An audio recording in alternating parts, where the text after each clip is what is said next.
Vous nous suivez de partout dans le monde et bienvenue à ce nouveau numéro de l'invité.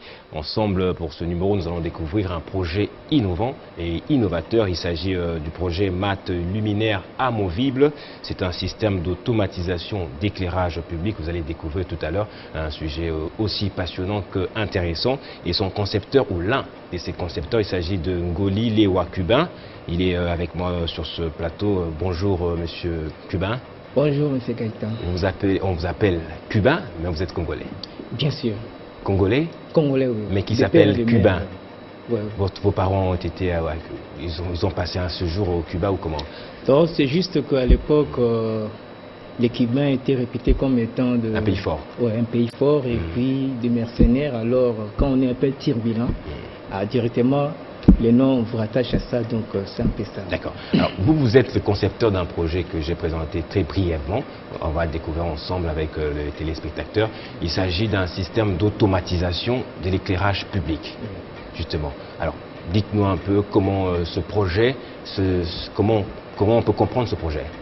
Ouais, il s'agit bel et bien d'un projet innovant pour l'éclairage public, qui généralement, comme nous le savons, quand on veut faire la pratique partout au monde, on se sert de certains engins tels que la grille, les nacelles, pour que l'opérateur qui veut faire l'entretien, ou soit qui veut changer la lampe, puisse accéder, arriver jusqu'au niveau du réverbère. D'accord. Donc le réverbère, c'est la lampe en réalité. Le réverbère, c'est la lampe. Il y a le poteau et puis il y a le réverbère. Oui, okay. Il y a le poteau, il y a le réverbère, la partie éclairante, si je peux dire. C'est ça qu'on appelle réverbère. Réverbère. Okay. Donc y compris, il y a la crosse et tout ça. Alors, l'opérateur arrive là-bas, il va juste changer la lampe s'il doit changer, et s'il doit nettoyer aussi, il nettoie. Alors, avec ces projets innovants, c'est l'inverse qui se réalise. Au lieu que l'opérateur puisse monter et arriver au niveau du réverbère, c'est les réverbères, donc la partie éclairante qui descend automatiquement jusqu'au niveau bas, et ça va permettre, pour faciliter maintenant l'opérateur de pouvoir faire tout ce qu'il a à faire. Soit s'il veut changer la lampe, il change la lampe. S'il veut juste nettoyer, il nettoie. Et puis, par un bouton, il appuie et le réverbère va revenir à sa position initiale, c'est-à-dire reprendre son hauteur.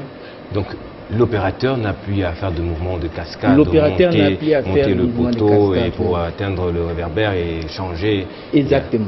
Alors, on parle d'abord de vous. Vous êtes électricien, vous avez fait vos études à l'Institut supérieur technique appliqué ici en RDC à Kinshasa. Ça dit, vous n'avez pas fait vos études ailleurs. On pourrait penser que seuls ceux qui viennent d'ailleurs qui peuvent amener de tels projets, mais vous êtes un produit quinois. Ça veut dire que vous avez fini vos études ici. Mais vous avez fait l'électricité. Et que ce projet est totalement de la mécanique. Comment vous êtes passé de l'électricité à la mécanique? Bien sûr, c'est entre l'électricité et la mécanique, il n'y a qu'un pas, je dirais.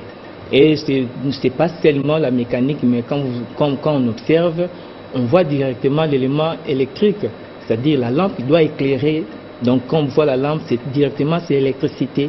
Et puis je dirais, dès mon jeune âge déjà, c'est ma mère qui a su au fait m'orienter. Parce qu'elle se disait à chaque fois que les parents revenaient, quand ils nous achetaient des jouets du genre, surtout quand il y avait des gens où le jouet pouvait fonctionner avec des manivelles.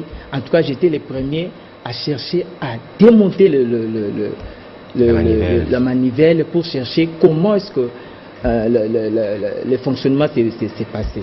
Et c'est comme ça que ma mère trouvait qu'en tout cas, j'ai allé vite m'adapter dans les études de technique plutôt que faire autre chose. C'est comme ça que non, j'ai pu avoir cette orientation de ma mère. Et c'est pas parce que l'on bricole quelques deux jouets qu'on peut finir par monter un tel projet qui est totalement technique. Comment vous êtes parvenu à le faire en fait? Oui, tout est parti d'un constat. Donc je dirais, à l'époque, je faisais un stage là au niveau de la commune de Kisenso. Alors il est arrivé que à chaque fois qu'on voulait, les techniciens voulaient changer une lampe, le problème s'est posé était que, je dirais Kisenso ils avaient vraiment des toilettes de fortune vraiment. Donc ça ne permettait pas à l'opérateur qui voulait changer la lampe de pouvoir le faire aisément. C'est-à-dire on devait alerter tous ceux qui étaient aux alentours, c'est-à-dire qui voulaient prendre leur douche, on devait leur demander de ne pas entrer dans les douches parce qu'il y a quelqu'un, il y a un technicien qui devait monter pour faire l'entretien. C'est pour éviter qu'ils puissent voir, comme on dit d'habitude, c'est un lieu d'aisance. Alors, une autre personne en train de changer et puis en même temps observer. Alors, tout est parti de ce constat. Je m'étais dit, mais pourquoi ne pas penser autrement? Au lieu de procéder toujours de la même façon, pourquoi pas faire l'inverse? Au lieu que l'opérateur puisse effectuer ces mouvements, il faudrait que l'inverse soit fait. Et c'est comme ça que c'est comme ça que j'ai commencé maintenant à cogiter, à voir, à réfléchir comment y parvenir pour que... On va nous projeter un peu les images de ce projet, comment ça se réalise. En attendant, nous, on peut continuer à discuter. Donc, vous voulez que maintenant, ce soit le réverbère qui vienne vers l'opérateur. Que les réverbères viennent vers l'opérateur. Voilà. Et c'est comme ça que, petit à petit, j'ai commencé à travailler, à réfléchir, à proposer des solutions. Et ça, je dirais, c'est la version finale, parce que tout n'était pas directement, c'est pas venu de manière... on peut mettre la vidéo pendant que l'on parle, on peut mettre la vidéo, voilà, continuez. C'est pas venu par infusion comme ça, ça demandait des exercices, d'essayage, et à l'aide de numérique, je dirais, ça a permis à ce que je puisse vraiment y voir clair. Alors, ce projet que vous présentez aujourd'hui au grand public, vous l'avez déjà présenté aux autorités congolaises? Bien sûr, parce que c'est sanctionné par un brevet. Par un brevet. Oui, il est accompagné d'un brevet. Et c'est depuis 2016 qu'on vous a donné ce brevet? C'est depuis 2015 pratiquement. 2015. Ouais. Mais pourquoi est-ce que l'on ne voit pas les poteaux que vous avez montés justement sur les grandes routes? C'est ce qui pose problème maintenant, parce que j'ai même pris les risques aujourd'hui de passer aux médias pour pouvoir encore essayer d'interpeller, de demander, d'essayer encore de réveiller encore nos autorités, parce qu'aujourd'hui, on peut bel et bien poser des poteaux. Mais il ne s'agit pas seulement de poser des poteaux, mais le plus important, c'est l'après.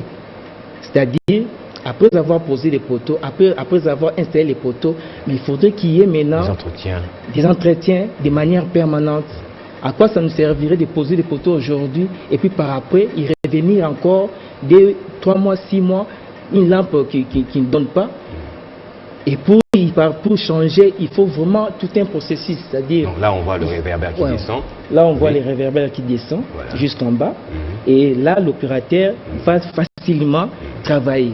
Il va changer soit la lampe, il va juste nettoyer et puis il va appuyer les boutons. Et puis les boutons vont permettre à ce que les réverbères puissent remonter et reprendre sa position initiale. D'accord, alors on continue. J'étais en train de dire à quoi nous servirait de poser d'installer des poteaux et puis par après les problèmes se posent, c'est-à-dire quand il y a une lampe qui s'abîme, quand il y a un problème, il faudrait encore amener des engins tels que le camion, des nacelles, ainsi de suite, pour juste changer une seule lampe.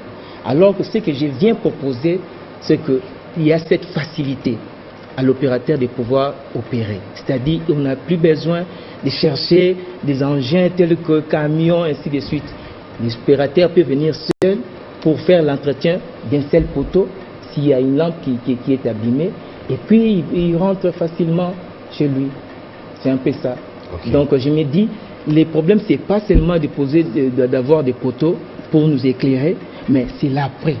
C'est-à-dire, il faut que l'entretien soit permanent. Je reviens sur le brevet. On va nous montrer l'image de ce brevet. Vous l'avez présenté à l'époque. C'était le ministre Germain Kambinga qui a signé au bas du brevet, justement. C'est-à-dire que l'État congolais est au courant de ce projet. C'est-à-dire que l'État... Alors, je repose ma question. Pourquoi est-ce que le projet n'a pas été retenu? Pourquoi on ne le met pas en place? Vous savez, M. Gaëtan, on est dans un pays où on a du mal, où les idées ne s'achètent pas, ne se vendent pas. Pas encore, je dirais. En fait, on ne sait pas encore ce qui vaut une idée, on ne sait pas encore ce qui vaut un projet comme tel, en fait. C'est ainsi que je me dis, parce qu'à chaque fois on a tenté d'aller voir certaines autorités de notre pays, tout le monde apprécie. Mais le vrai problème est qu'il ne suffit pas seulement d'apprécier, mais il faut maintenant passer aux actes. C'est-à-dire, on va vous poser la question, comment ça sera réalisé? Comment est-ce que vous êtes sûr que ça sera concrétisé? Comment est-ce que tout ça là, toutes ces questions-là? Alors je me dis, on est à l'ère du numérique. Et le numérique nous donne des outils tellement puissants qu'on n'a même plus besoin d'aller réaliser des projets à grandeur nature pour être sûr que ces projets vont aboutir. Rien qu'avec le numérique, rien qu'avec les logiciels intelligents tels que les CAO, qui est la conception assistée par ordinateur, ou soit les DAO, dessin assisté par ordinateur, ça nous permet directement de voir de manière virtuelle ce que sera le projet, comment même le projet va la pièce, le produit va se comporter une fois réalisé. Peut-être que le gouvernement n'a pas retenu votre projet, peut-être qu'il coûte un peu plus cher que le poteau que nous avons normalement. Absolument pas. Mais parce qu'il y a une certaine technicité dans la montée, la descente du réverbère, ça ne coûterait pas cher. Absolument pas, parce que notre démarche était que, puisque ce sont des pièces qu'on a imaginées, on a conçues par nous-mêmes, il nous a fallu maintenant chercher comment au fait dégager les coûts globaux du projet. Voilà. Alors il fallait maintenant consulter certaines firmes à l'étranger. Okay. Et c'est comme ça qu'on a pu, par nos démarches, en envoyant certaines pièces, parce qu'on ne voulait pas envoyer toutes les pièces à une seule firme, de peur que le projet soit directement au fait, soit piraté ou soit volé. Alors on a procédé en essayant d'approcher une firme française et une firme allemande. Et c'est comme ça que nous, en envoyant chaque pièce, ils nous ont permis de pouvoir dégager les coûts globaux. C'est-à-dire, ils pouvaient nous dire, ça on peut vous réaliser à 10 euros, ça on peut vous réaliser à 100 euros. Et quand on fait la sommation, ça nous a permis de pouvoir dégager les coûts globaux du projet. Ce qui fait que notre projet coûte moins que ce qu'on nous met, ce qu'on a comme poteau le long de nos routes. Vous êtes sûr de ça? Certainement. Oh là là. Alors, dans l'actualité également, peut-être parce que vous ne dites pas suffisamment les avantages que ce projet renferme, il faut le dire, quels sont les avantages d'avoir ce projet ou d'avoir ces poteaux au lieu de garder les anciens poteaux que nous avons? Oui, l'avantage, d'abord, le premier avantage est que l'entretien est permanent. Et vous savez, M. Gaëtan, nous sommes dans nous avons une configuration climatique vraiment très différente de l'Europe ou soit de l'Amérique, parce que nous voyons facilement les herbes pousser le long des routes, même sur des aciers, un acier. Il suffit seulement qu'il y ait quelques terres là, on peut voir directement les graines pousser. Ce qui veut dire, nos poteaux doivent être entretenus à tout moment. Donc l'entretien doit être permanent, comme je dis toujours. Alors, avec ce système, l'entretien sera permanent. Il y aura vraiment des suivis de manière permanente. Et c'est ça le tout premier avantage. Le second, ça nous épargne aussi certaines dépenses. Parce que quand on fait déplacer des engins, il faut des carburants, il faut des personnels. Et tout ça là, ça coûte pour juste venir entretenir un seul poteau, à supposer qu'une seule lampe était abîmée.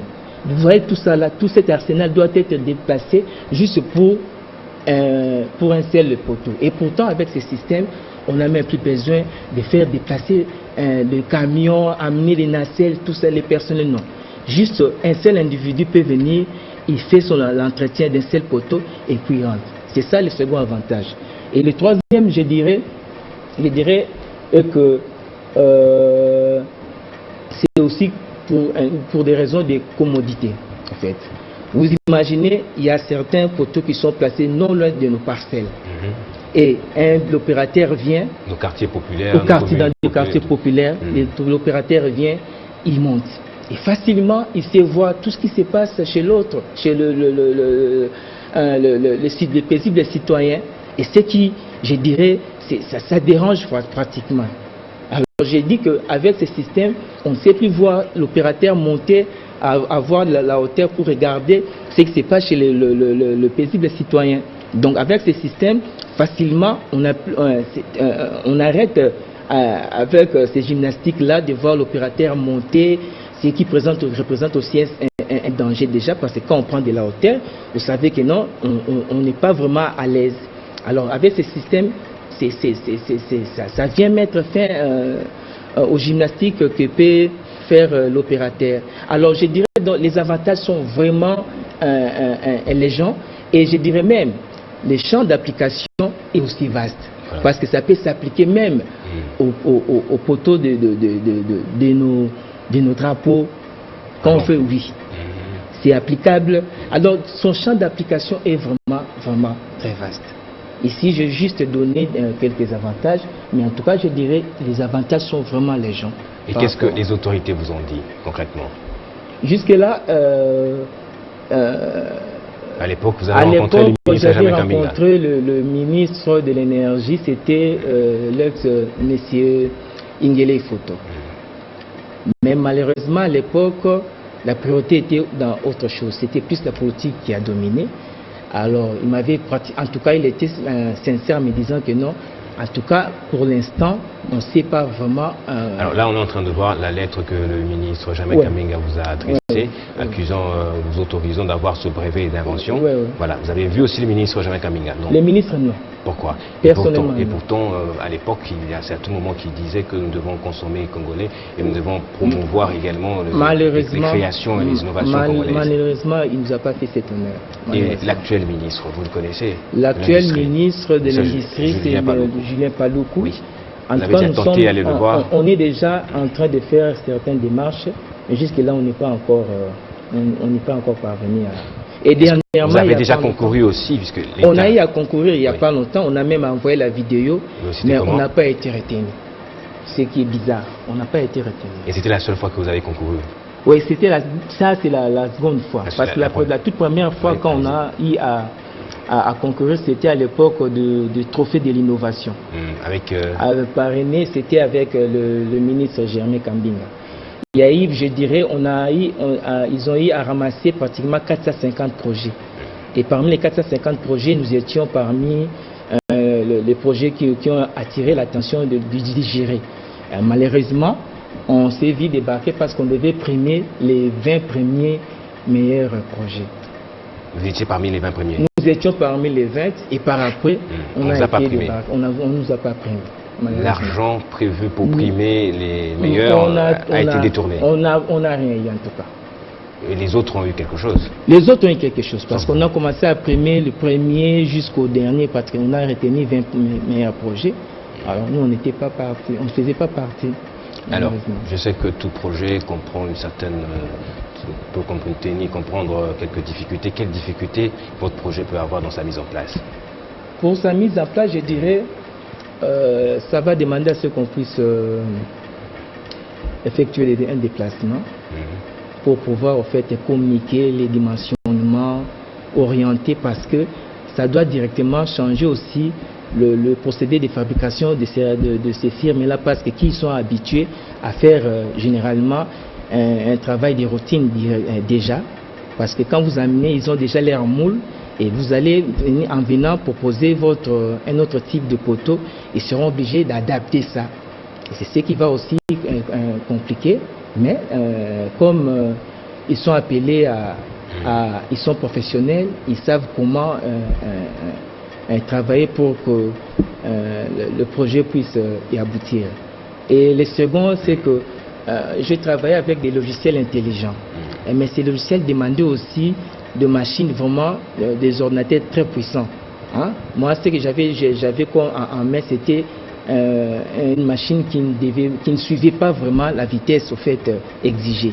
Et c'est ça aussi, c'est ce que j'ai connu aussi comme difficulté, parce que j'ai connu un certain retard par rapport à la conception. Vous concevez et puis mais la vitesse ne savait pas suivre. Voilà.